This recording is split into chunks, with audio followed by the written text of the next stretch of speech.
কালী কালী বল রসনা করপদ ধ্যান নামামৃত প্রাণ, যদি হতে ত্রাণ থাকে বাসনা। কিন্তু কে এই দেবী কালী, কি তার উৎস? বলা হয় দশ মহাবিদ্যার মধ্যে মা কালী হলেন প্রথমা মহাবিদ্যা। শাস্ত্রমতে আদ্যাশক্তি মা কালী এই বিশ্ব ব্রহ্মাণ্ড সৃষ্টির আদি কারণ। মনে করা হয় এই দেবী কালের স্ত্রী, তাই তিনি কালী। আবার অন্যদিকে যেহেতু শিবের অপর নাম কাল, তাই শিবের স্ত্রী হিসাবে তিনি হয়ে উঠেছেন কালী। শাস্ত্র অনুসারে যে যে কাল সর্বজনকে গ্রাস করে আর যিনি সেই কালকেই গ্রাস করেন তিনি হলেন কালী। নমো কালী কালী মহাকালী কালী কে পাপহারিণী ধর্মার্থ মোক্ষদে দেবী নারায়ণী নমস্তুতে। সর্বমঙ্গলে মঙ্গলে শিবে সর্বার্থ সাধিকে শরণ্যে ত্র্যম্বকে গৌরী নারায়ণী নমস্তুতে। উৎপত্তি স্থিতি মহাপ্রলয় এর পিছনে রয়েছে এই কাল শক্তি। মহাপ্রলয়ের কাল শক্তি মহাকালীর ভিতরেই নিঃশেষ হয়ে লীন হয়ে যায়। আমাদের সভ্যতায় মাতৃতান্ত্রিকতার পরম্পরা খুব বড় ভূমিকা পালন করে, বা বলা ভালো মাতৃতান্ত্রিকতা আমাদের সভ্যতার সাথে আস্তে পিষ্টে জড়িয়ে আছে।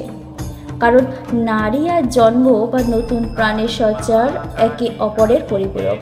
তাই মা দুর্গাও যেমন জনপ্রিয় আরাধ্যা দেবী, ঠিক তেমনই মা কালীর জনপ্রিয়তাও কোনো অংশে কম নয়। সদ্য দুর্গাপুজো শেষ হয়েছে, কিন্তু বাঙালি আবার প্রস্তুতি নিচ্ছে মা কালীর আগমনের জন্য। এই দেবীর উৎসই বা কী? এই দেবী ঠিক কতটা প্রাচীন, বা তার আজকের এই যে রূপ তার সাথে আদি রূপের কি কোনো পার্থক্য আছে? কালী পুজোর পাককালে আজকের ভিডিওতে আমরা সেসব বিষয়গুলি জানার চেষ্টা করব। মন দিয়ে শুনতে থাকুন আজকের ভিডিও। মায়ের কালী হওয়ার পিছনে রয়েছে একাধিক কারণ। কালীর জন্ম নিয়ে রয়েছে এক কাহিনী। কালীপুরাণ থেকে জানা যায় যে পুরাকালে সারা পৃথিবী জুড়ে ত্রাস সৃষ্টি করেছিল শুম্ভ ও নিঃশুম্ভ নামক দুই দৈত্য। স্বর্গেও তারা এমন তাণ্ডব চালাচ্ছিল যে দুই অসুরের কাছে দেবতারাও আত্মসমর্পণ করেন। এমন সময় দেবলোক থেকে বিতাড়িত হন দেবরাজ ইন্দ্র। দেবলোক পুনরায় ফিরে পাওয়ার উদ্দেশ্যে তিনি আদ্যাশক্তি মা মহামায়ার তপস্যা শুরু করেন। ঠিক তখনই দেবতারা মিলে সৃষ্টি করেন দেবী দুর্গার। দেবী সন্তুষ্ট হয়ে আবির্ভূত হন। তার শরীরের কোষ থেকে সৃষ্টি হয় অন্য এক দেবীর, দেবী কৌশিকী। মহামায়ার দেহ থেকে নিঃসৃত দেবী কৌশিকী কৃষ্ণ বর্ণ ধারণ করেন, যা দেবী কালীর আদি রূপ। আবার অন্যদিকে দেবতাদের স্বর্গরাজ্য দখলের উদ্দেশ্যে অসুরেরা যখন তাণ্ডব চালাচ্ছে, ঠিক তখনই সৃষ্টি হয় দেবীর দুর্গার। এই অসুরদের মধ্যে অন্যতম ছিল রক্ত বীজ। সে আবার ব্রহ্মার বর প্রাপ্ত। তার এক ফোঁটা রক্ত মাটিতে পড়লেই তা থেকে জন্ম হচ্ছিল একাধিক অসুরের। আর এই ভয়ঙ্কর পরিস্থিতিতে মোকাবিলা করতেই মা দুর্গা তার ভূযুগলের মধ্যে থেকে জন্ম দেন মা কালীর। মাতৃরূপের এক ভয়াবহ রুদ্র মূর্তি। এক এক করে সব অসুর বধ করতে থাকেন তিনি। অসুরের শরীর থেকে এক ফোঁটা রক্তক্ষরণ হলেই তার জীব দিয়ে লেহন করতে থাকেন দেবী। সবশেষে রক্তবীজকে বধ করে সমস্ত রক্ত প্রাণ করে নেন মা কালী, যাতে এক ফোঁটা রক্ত নিচে পড়তে না পারে। এভাবেই তিনি ধ্বংস করেন, বা বলা ভালো দমন করেন অসুরদের। আমরা যে রূপে কালীকে পূজা করি, বা আমরা সাধারণত যে রূপের কালীকে দর্শন পাই, তিনি চতুর্ভুজা, অর্থাৎ চারটি হাতযুক্ত। এক হাতে খড়গ, অন্যটিতে অসুর মুণ্ড, আর বাকি হাতগুলি দিয়ে তিনি বর এবং অভয় প্রদান করেন। গলায় নরমুণ্ডের মালা, প্রত্যেকটি ঘন কালো বর্ণের এবং রক্তবর্ণ জীব মুখ থেকে বাইরের দিকে বেরিয়ে আছে। এছাড়াও তিনি এলোকেশী। মা কালীকে দেখা যায় শিবের বুকের উপর পা দিয়ে জীব বার করে দাঁড়িয়ে আছেন।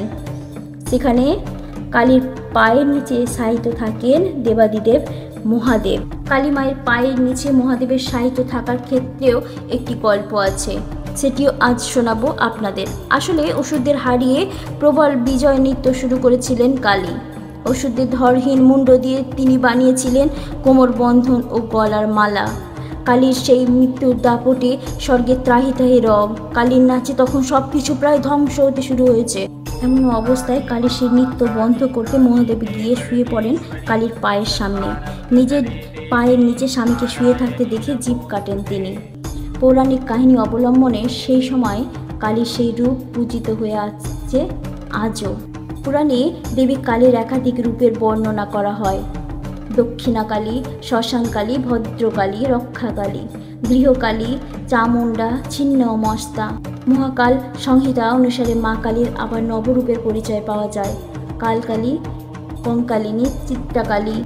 মহাকাল সংহিতা অনুসারে মা কালীর আবার নবরূপের পরিচয় পাওয়া যায়, যেমন কালকালী, কঙ্কালকালী, চিকাকালী, এমন সব রূপের পরিচয়ও পাওয়া যায়। এছাড়াও বিভিন্ন মন্দিরে ব্রহ্মময়ী, আনন্দময়ী, ভবতারিণী ইত্যাদি নামেও মা কালীর পূজা উপাসনা করতে দেখা যায়। কিন্তু বাংলার ঘরে ঘরে কালী কিভাবে মা হয়ে উঠলেন? অনেকে বলেন মহাভারতেও কালীর উল্লেখ রয়েছে। কালীর কথা শোনা যায় মার্কণ্ড পুরাণেও। বাংলায় এখন যে কালী মূর্তি দেখা যায় তার প্রবর্তক হলেন সপ্তদশ শতকের নবদ্বীপের কৃষ্ণানন্দ আগমবাগীশ। সাধক কৃষ্ণানন্দ আগমবাগীশ কালীকে যে রূপ দিয়েছিলেন তাকে যেন আরও কাছের করে নেন রামপ্রসাদ সেন। তার গানের ভক্তিরসের আবেদনে শ্মশানবাসী কালী ঢুকে পড়ে বাঙালির ঘরে ঘরে। বাঙালির মনে কালী হয়ে ওঠে আদরের শ্যামা। সে সময় চারপাশের নানা বিপর্যয়, 1739 সালে মহাপ্লাবন, 1742 এবং 1752 সালে বর্গীহানা, 1757 সালে পলাশীর যুদ্ধ, 1769 মন্বন্তর। এসবের ভয়াবহ প্রভাব পড়েছিল বাংলার সাধারণ মানুষের উপর। সকলে তখন ঘুরে দাঁড়ানোর মতো শক্তি খুঁজছেন। ঠিক তখনই রামপ্রসাদের গান হয়ে উঠেছিল মানুষের আশ্রয়। মানুষ খুঁজে পেয়েছিল শক্তির দেবীকে। রামপ্রসাদের হাত ধরে বাঙালি নতুন রূপে পেয়েছিল কালীকে, পেয়েছিল মা কালীকে। রামপ্রসাদের সেই কালীকেই জনপ্রিয়তার অন্য মাত্রায় পৌঁছে দেন শ্রী রামকৃষ্ণ। বন্ধুরা, এই ছিল এক সংক্ষিপ্ত কালী কথা। কেমন লাগলো আপনাদের জানান আমাদের।